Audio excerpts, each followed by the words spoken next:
currently in the wine capital, one of the wine capitals of the world, Mendoza, Argentina. And today we're going to be biking around one of the most popular cities of the region, Maipu. There's 3 main wine areas in the region: Maipu, Lujan de Cuyo, and Uco Valley. And today we're in Maipu. We have these bikes all day from 10 a.m. to around 6 p.m. So we're gonna try to hit some wineries, 3 to 4 wineries around town, and we'll see what we can get. Mendoza, Argentina is a world-renowned wine region nestled at the foothills of the Andes. With over 300 days of sunshine each year and high-altitude vineyards, Mendoza produces some of the finest Malbecs in the world. And today we're exploring some of the vineyards that produce them. Just outside the city lies Maipu, one of Mendoza's oldest wine-producing areas. This charming town blends tradition and innovation with family-run bodegas and scenic bike trails. The wineries are also close together here, which is why the option of biking around the wineries is popular. There's a handful of companies where you can rent bikes from and follow their maps to recommended wineries, and they include some freebies along the way. Today we chose to go with Wine and Ride. However, we aren't going their normal route. We planned the route according to the 2 wineries we wanted to see and needed reservations for in advance. This one is one of the more fancy ones.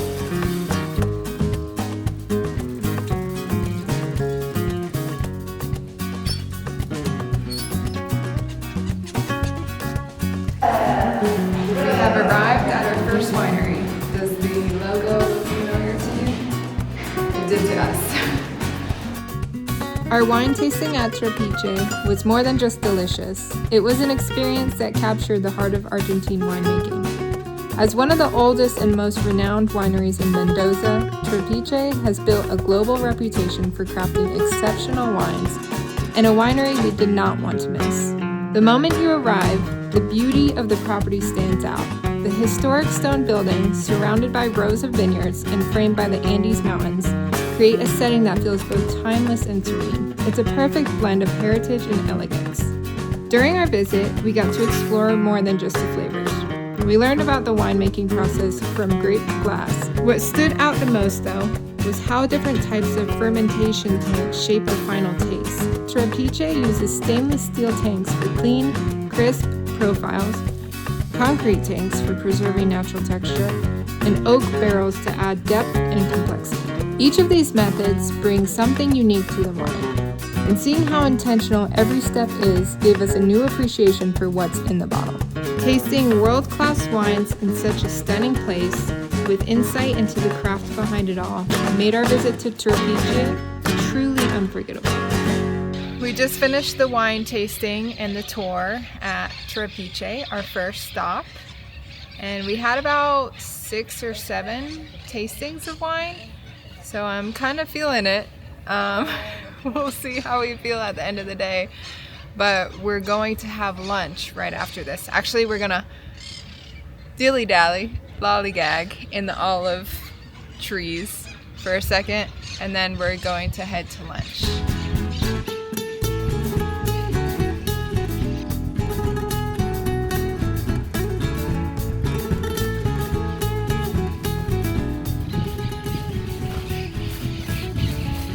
So the olives aren't on the trees right now. I think they were harvest. I think I don't know what season. I honestly don't know anything about olives, but we don't see any on the trees right now.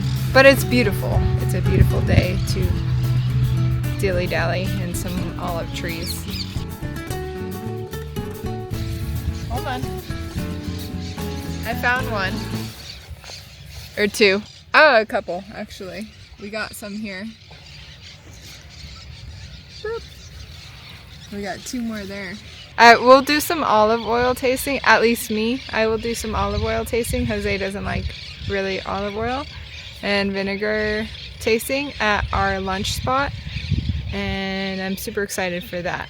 My teeth get really purple when I drink red wine. So I feel like they're gonna just get more purple and more purple throughout this video.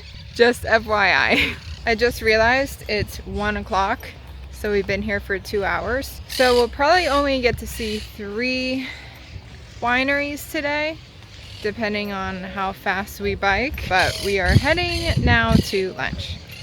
And then we will do an olive tasting and balsamic vinaigrette tasting there.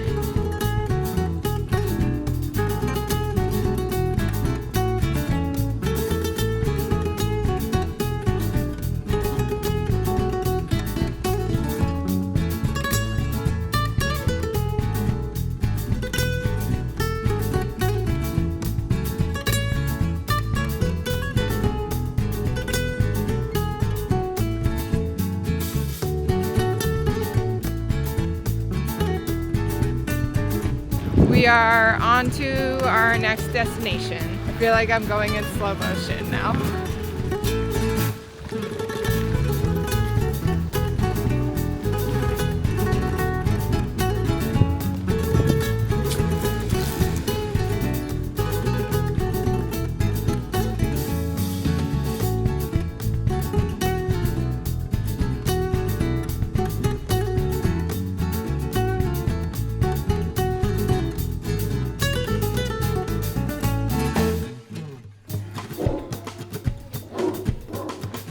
Just arrived at La Melanesca, which is a restaurant where we're gonna have lunch, and then they also have olive oil tasting, which I will do. Jose will pass, but I'm excited for it.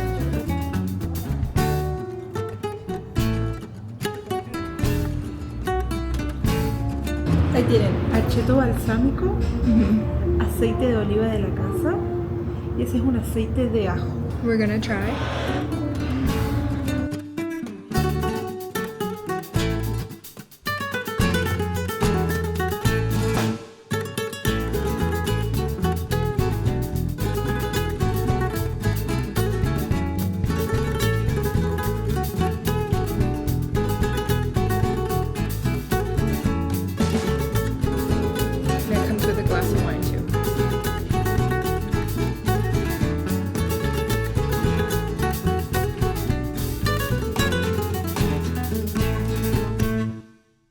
We just got done with lunch. It's 2:40 and our next appointment or booking is at 3 o'clock for the winery.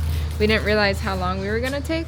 So we have, it says on Google 15-minute bike ride, but bike rides on Google seem to be a little faster than real life. So we're gonna bike super fast to the next winery. And we are ready to go.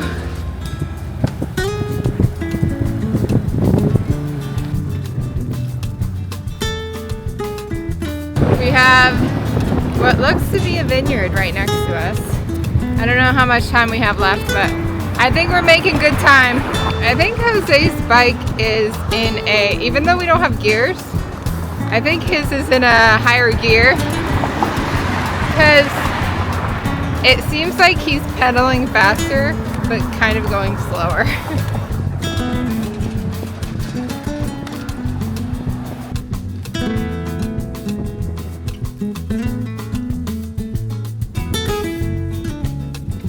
We made it 5 minutes late, but we made it alive. They just started the tour, so we're good.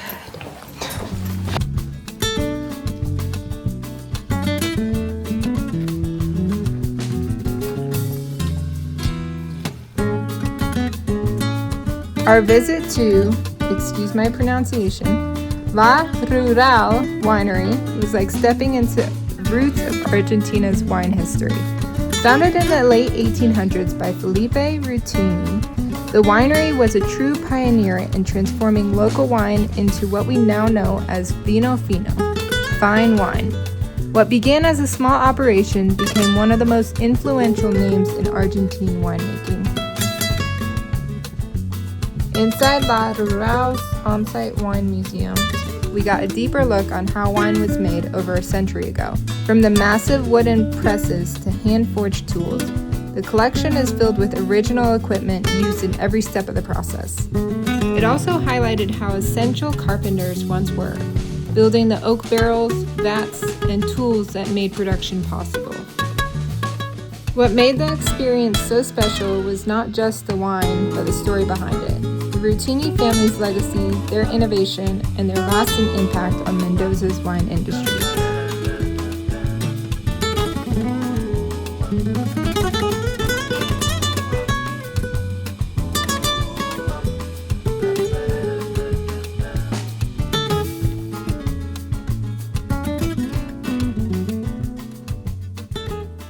Okay, I just tried the Melback and this one, and now I'm going to try the Cabernet.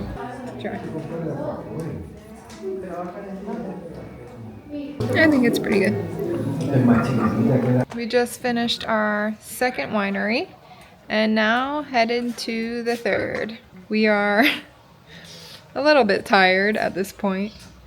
I think because we ate food and we have drank quite, like a decent amount of wine. So we're feeling it.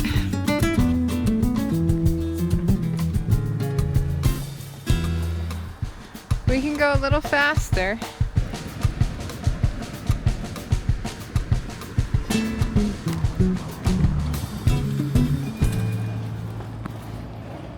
So we decided to drop off the bikes and we're going to actually walk to the next winery and then walk to Il Mercato, which is the place that we're going to eat since it's already on the way. We don't want to bike there, then bike back, and then walk even farther. So that's the plan, the next winery. And the other reason why we chose to return the bikes is because it's 5 o'clock and we didn't want to have to rush. We wanted to be able to take our time, so that's why we also dropped off the bikes. And our Airbnb is this way as well.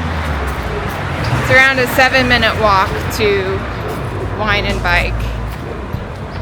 So it all works out.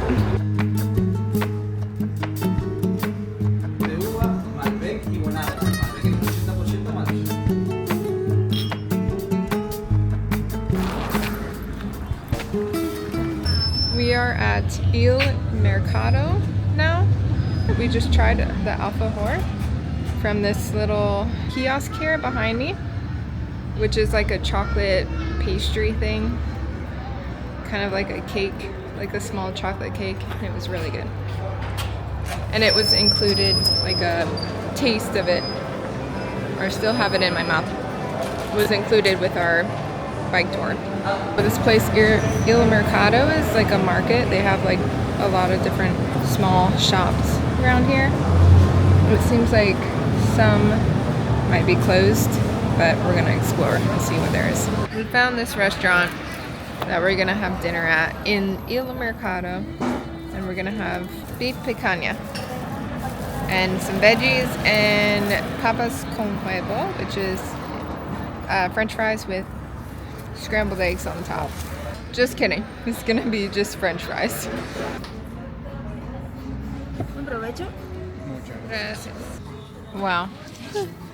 There's a lot of food. Are you gonna eat all of it? No. Oh. Breakfast. So our bike tour includes this little teeny tiny cone, which is perfect because I did not want the calories, but I wanted ice cream. I did not want a lot of calories. But it includes this small cone of ice cream, which is perfect. And that's pretty much our day. We learned that it's a little bit harder to bike with wine in your system and food at the same time. So I would check twice, think twice about it if you want to visit multiple wineries at the same day. But we did enjoy it, and we would recommend definitely going on some sort of wine tour in Maipu.